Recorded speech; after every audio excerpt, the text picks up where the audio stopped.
Hola a todos, mis queridos amigos y amigas, bienvenidos una vez más a este espacio de reflexión. Es un honor y un consuelo saber que están ahí, del otro lado de la pantalla. Les pido, si no es molestia, que me digan desde qué rincón del mundo me acompañan hoy. Leer sus comentarios, saber de sus vidas, crea un lazo invisible que nos une en esta comunidad. Mi nombre es Javier, y la historia que voy a contarles es la crónica de cómo la confianza puede ser destrozada por la mano que creías que te iba a proteger. Es la historia de cómo el mal, a veces, no lleva el rostro de un extraño, sino la sonrisa de tu propia familia. La sala de urgencias de un hospital público es, en sí misma, un universo de dolor contenido. El aire es una mezcla espesa del olor a antiséptico, a café quemado y a ese aroma metálico e inconfundible del miedo. Yo estaba allí, de pie bajo una luz fluorescente que parpadeaba, con las manos temblando y una mancha de la sangre de mi esposa en la manga de mi camisa. Me sentía un espectador de mi propia tragedia. A mi alrededor, todo era un caos organizado, enfermeras corriendo, médicos dando órdenes con voz firme, el llanto de un niño, el gemido de un anciano. Y en medio de todo, una camilla que se movía a toda prisa, llevándose con ella mis 72 años de vida. Sobre esa camilla iba Isabel, mi esposa, mi compañera de casi medio siglo. Su rostro, normalmente lleno de color y vida, estaba pálido como la cera, sus ojos cerrados y una herida terrible en la frente. Los paramédicos gritaban términos médicos que yo no entendía: traumatismo cráneoencefálico severo, posible hemorragia interna. La perdimos por un momento en la ambulancia, y entonces, justo antes de que la empujaran a través de las puertas de metal que me la arrebatarían, sus párpados se agitaron, sus ojos me buscaron con una urgencia desesperada. Un hilo de voz, un susurro que casi se pierde en el estruendo, salió de sus labios. Javier, dijo, su voz rota, esto no fue un accidente. La miré, confundido, el corazón detenido, y añadió dos palabras más que se convirtieron en la llave de todo: mi bolso. Y se la llevaron. Me quedé solo en mitad del pasillo, con su susurro rebotando en mi cabeza, una frase que no tenía ningún sentido y que, al mismo tiempo, lo tenía todo. Esto no fue un accidente. Me desplomé en una de esas sillas de plástico naranja, duras e impersonales. La espera es una forma de tortura. Cada minuto es una hora, y en ese tiempo suspendido, mi mente, para no volverse loca, empezó a rebobinar. Nuestra vida, pensé en nuestra casa, en el barrio tranquilo de siempre, una vida sencilla, de jubilados. Yo, un ingeniero retirado, ella, una bibliotecaria que nunca dejó de amar los libros. Nuestros hijos, ya mayores, vivían lejos, uno en Estados Unidos y la otra en el sur del país. Nos llamaban por teléfono, nos visitaban en Navidad. Nuestra vida era un remanso de paz. O eso creía yo. En ese remanso, sin embargo, había un elemento que, ahora lo veía con una claridad aterradora, era una corriente subterránea y peligrosa.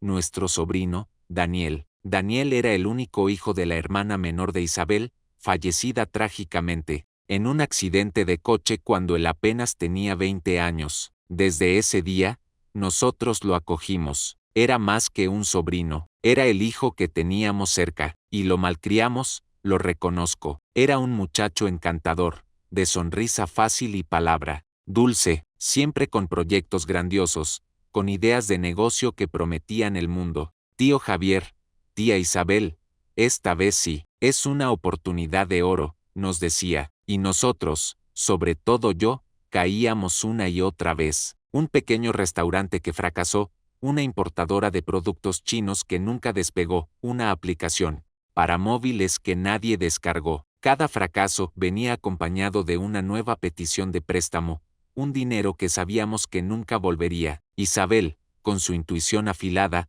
fue la primera en ver el patrón. Javier, este chico, nos está usando, me decía hace años. No le estamos ayudando, le estamos haciendo un daño, no le dejas madurar. Yo, en mi ceguera, la acusaba de ser dura. Es el hijo de tu hermana, por Dios, es nuestra familia. ¿Quién lo va a ayudar si no somos nosotros? La tensión llegó a su punto álgido hace 3 meses. Daniel apareció en casa una tarde, más encantador que nunca, con un portafolio bajo el brazo. Nos presentó su nuevo, gran proyecto, la compra de unos terrenos para construir unas cabañas turísticas. Era un plan bien presentado, con números, con proyecciones, pero necesitaba una inversión fuerte, la más grande que nos había pedido. Nunca, era, básicamente, el resto de nuestros ahorros, el dinero que guardábamos celosamente para cualquier emergencia médica, para nuestra vejez. Yo,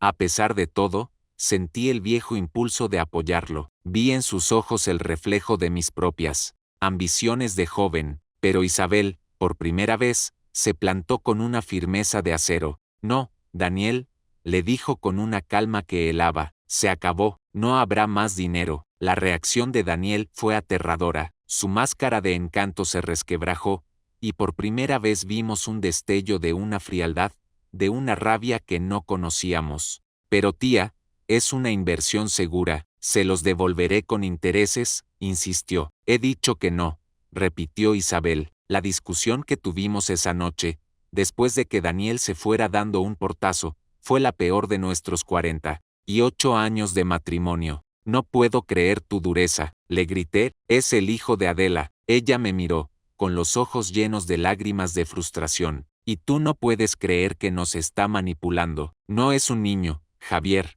es un hombre de 35 años. Abre los ojos, siento que estoy luchando contra los dos. Esa noche dormimos dándonos la espalda, un océano de silencio entre nosotros en la misma cama. A partir de ese día, Isabel cambió, la notaba nerviosa, sobresaltada. Me confesó que Daniel la llamaba por teléfono a todas horas, primero con súplicas, luego con exigencias. Su tono ya no es el de antes, Javier, me da miedo. El otro día me dijo que él se merecía ese dinero, que se lo debíamos por haber cuidado de su madre. Yo, idiota de mí, seguía en mi negación. Son solo palabras, Isabel, está dolido, es normal, ya se le pasará. No, Javier, me insistió ella, tomándome del brazo con una urgencia que debía haber escuchado. Esto es diferente, siento que algo malo va a pasar. La abracé y le dije que estaba exagerando, que nuestra casa era segura, que Daniel jamás nos haría daño. Qué equivocado estaba, qué ciego y sordo estuve. El día del supuesto accidente, yo había salido por la mañana. Tenía una cita de rutina con el cardiólogo. Recuerdo que al despedirme, Isabel estaba en la sala, leyendo, con una taza de té a su lado. Se veía preocupada. Llámame cuando termines, me dijo. Claro, mi amor, le respondí. Fue la última vez que la vi de pie. La consulta se alargó. Cuando volví a casa, casi a la 1 de la tarde, noté algo extraño desde que bajé del coche. La puerta principal estaba entreabierta. Entré con un mal presentimiento que me oprimía el pecho. Isabel, llamé. Silencio, solo el tic-tac del reloj de pared del salón. Dejé mi abrigo en el perchero y entonces lo vi. Al pie de la escalera que sube al segundo piso, estaba el bolso de Isabel, tirado, y junto a él, una de sus zapatillas, y luego,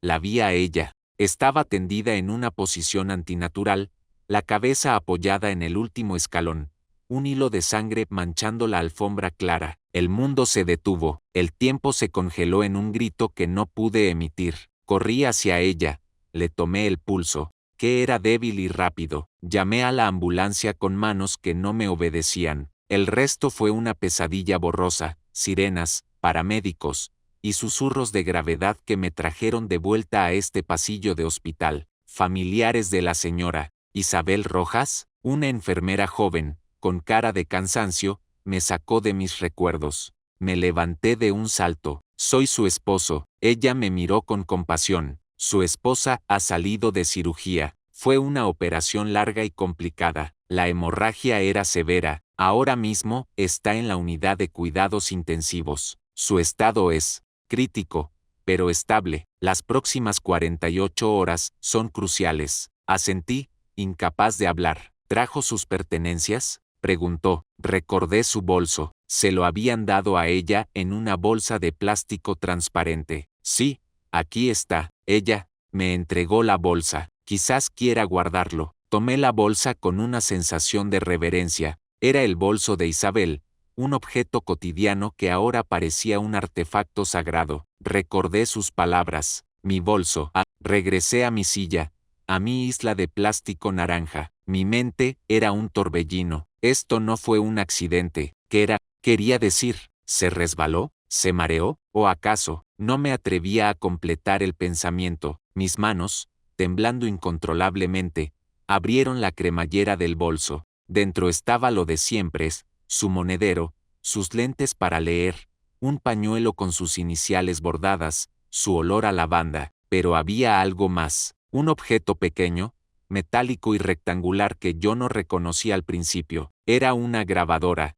de voz digital, pequeña, discreta. Jamás supe que Isabel tuviera una. ¿Por qué la llevaba? La tomé entre mis dedos. Tenía un pequeño audífono conectado. Con el corazón en la garganta, me puse los audífonos, esos pequeños auriculares, blancos. Mis dedos torpes buscaron el botón de play. Lo presioné. Y entonces, en el silencio de mis oídos, aislado del caos del hospital, escuché la voz de nuestro sobrino Daniel, tan clara y cercana como si estuviera a mi lado. Tía, por favor, decía, con ese tono encantador que yo conocía tan bien, no hagamos esto más difícil de lo que ya es. Y en ese instante, supe que mi vida, tal y como la conocía, había terminado para siempre. El sonido de la voz de Daniel en mis oídos fue como una descarga eléctrica. Me quedé paralizado. En esa, hola a todos, mis queridos amigos y amigas, bienvenidos una vez más a este espacio de reflexión. Es un honor y un consuelo saber que están ahí, del otro lado de la pantalla. Les pido, si no es molestia,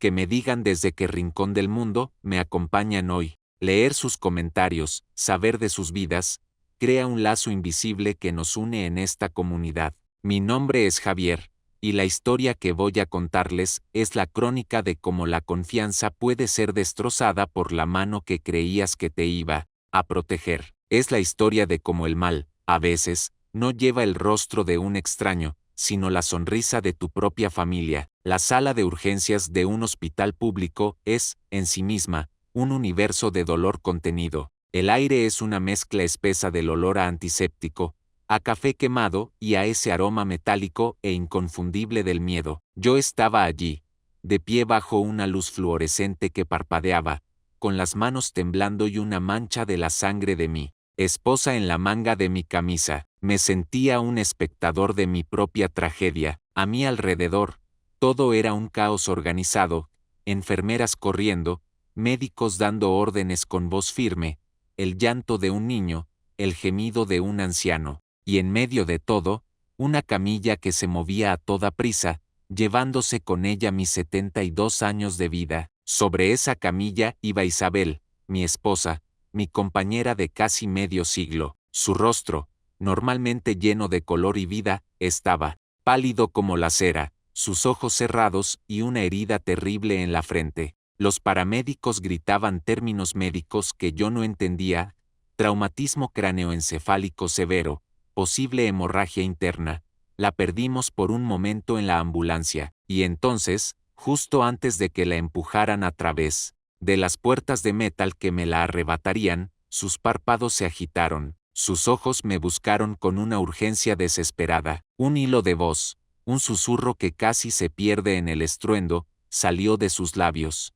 Javier, dijo, su voz rota, esto no fue un accidente. La miré, confundido, el corazón detenido, y añadió dos palabras más que se convirtieron en la llave de todo: mi bolso. Y se la llevaron. Me quedé solo en mitad del pasillo, con su susurro rebotando en mi cabeza, una frase que no tenía ningún sentido y que, al mismo tiempo, lo tenía todo. Esto no fue un accidente. Me desplomé en una de esas sillas de plástico naranja, duras e impersonales. La espera es una forma de tortura. Cada minuto es una hora, y en ese tiempo suspendido, mi mente, para no volverse loca, empezó a rebobinar.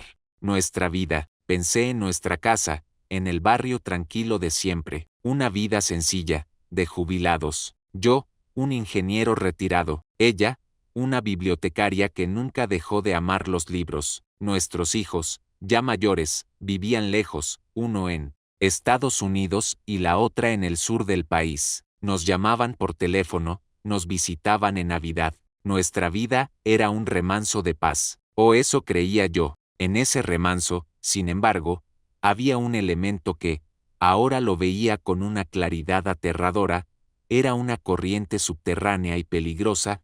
Nuestro sobrino, Daniel. Daniel era el único hijo de la hermana menor de Isabel, fallecida trágicamente, en un accidente de coche cuando él apenas tenía 20 años. Desde ese día, nosotros lo acogimos. Era más que un sobrino, era el hijo que teníamos cerca, y lo malcriamos, lo reconozco. Era un muchacho encantador, de sonrisa fácil y palabra dulce, siempre con proyectos grandiosos, con ideas de negocio que prometían el mundo. Tío Javier, tía Isabel, esta vez sí, es una oportunidad de oro, nos decía, y nosotros, sobre todo yo, caíamos una y otra vez. Un pequeño restaurante que fracasó, una importadora de productos chinos que nunca despegó, una aplicación para móviles que nadie descargó. Cada fracaso venía acompañado de una nueva petición de préstamo, un dinero que sabíamos que nunca volvería. Isabel, con su intuición afilada, fue la primera en ver el patrón. Javier, este chico, nos está usando, me decía hace años. No le estamos ayudando, le estamos haciendo un daño, no le dejas madurar. Yo, en mi ceguera, la acusaba de ser dura. Es el hijo de tu hermana, por Dios, es nuestra familia. ¿Quién lo va a ayudar si no somos nosotros? La tensión llegó a su punto álgido hace 3 meses. Daniel apareció en casa una tarde, más encantador que nunca, con un portafolio bajo el brazo. Nos presentó su nuevo, gran proyecto, la compra de unos terrenos para construir unas cabañas turísticas. Era un plan bien presentado, con números, con proyecciones, pero necesitaba una inversión fuerte, la más grande que nos había pedido. Nunca, era, básicamente, el resto de nuestros ahorros, el dinero que guardábamos celosamente para cualquier emergencia médica, para nuestra vejez. Yo, a pesar de todo, sentí el viejo impulso de apoyarlo. Vi en sus ojos el reflejo de mis propias ambiciones de joven, pero Isabel, por primera vez, se plantó con una firmeza de acero. No, Daniel, le dijo con una calma que helaba, se acabó, no habrá más dinero. La reacción de Daniel fue aterradora, su máscara de encanto se resquebrajó, y por primera vez vimos un destello de una frialdad, de una rabia que no conocíamos. Pero tía, es una inversión segura, se los devolveré con intereses, insistió. He dicho que no, repitió Isabel. La discusión que tuvimos esa noche, después de que Daniel se fuera dando un portazo, fue la peor de nuestros 48 años de matrimonio. No puedo creer tu dureza, le grité, es el hijo de Adela. Ella me miró, con los ojos llenos de lágrimas de frustración. Y tú no puedes creer que nos está manipulando. No es un niño, Javier, es un hombre de 35 años. Abre los ojos, siento que estoy luchando contra los dos. Esa noche dormimos dándonos la espalda, un océano de silencio entre nosotros en la misma cama. A partir de ese día, Isabel cambió, la notaba nerviosa, sobresaltada. Me confesó que Daniel la llamaba por teléfono a todas horas, primero con súplicas, luego con exigencias. Su tono ya no es el de antes, Javier, me da miedo. El otro día me dijo que él se merecía ese dinero, que se lo debíamos por haber cuidado de su madre. Yo, idiota de mí, seguía en mi negación. Son solo palabras, Isabel, está dolido, es normal, ya se le pasará. No, Javier, me insistió ella, tomándome del brazo con una urgencia que debía haber escuchado. Esto es diferente, siento que algo malo va a pasar. La abracé y le dije que estaba exagerando, que nuestra casa era segura, que Daniel jamás nos haría daño. Qué equivocado estaba, qué ciego y sordo estuve. El día del supuesto accidente, yo había salido por la mañana. Tenía una cita de rutina con el cardiólogo. Recuerdo que al despedirme, Isabel estaba en la sala, leyendo, con una taza de té a su lado. Se veía preocupada. Llámame cuando termines, me dijo. Claro, mi amor, le respondí, Fue la última vez que la vi de pie. La consulta se alargó. Cuando volví a casa, casi a la 1 de la tarde, noté algo extraño desde que bajé del coche. La puerta principal estaba entreabierta. Entré con un mal presentimiento que me oprimía el pecho. Isabel, llamé. Silencio, solo el tic-tac del reloj de pared del salón. Dejé mi abrigo en el perchero y entonces lo vi. Al pie de la escalera que sube al segundo piso, estaba el bolso de Isabel, tirado, y junto a él, una de sus zapatillas, y luego, la vi a ella. Estaba tendida en una posición antinatural, la cabeza apoyada en el último escalón, un hilo de sangre manchando la alfombra clara. El mundo se detuvo, el tiempo se congeló en un grito que no pude emitir. Corrí hacia ella, le tomé el pulso, que era débil y rápido. Llamé a la ambulancia con manos que no me obedecían. El resto fue una pesadilla borrosa, sirenas, paramédicos, y susurros de gravedad que me trajeron de vuelta a este pasillo de hospital. Familiares de la señora Isabel Rojas, una enfermera joven, con cara de cansancio, me sacó de mis recuerdos. Me levanté de un salto. Soy su esposo. Ella me miró con compasión. Su esposa ha salido de cirugía. Fue una operación larga y complicada. La hemorragia era severa. Ahora mismo está en la unidad de cuidados intensivos. Su estado es crítico, pero estable. Las próximas 48 horas son cruciales. Asentí,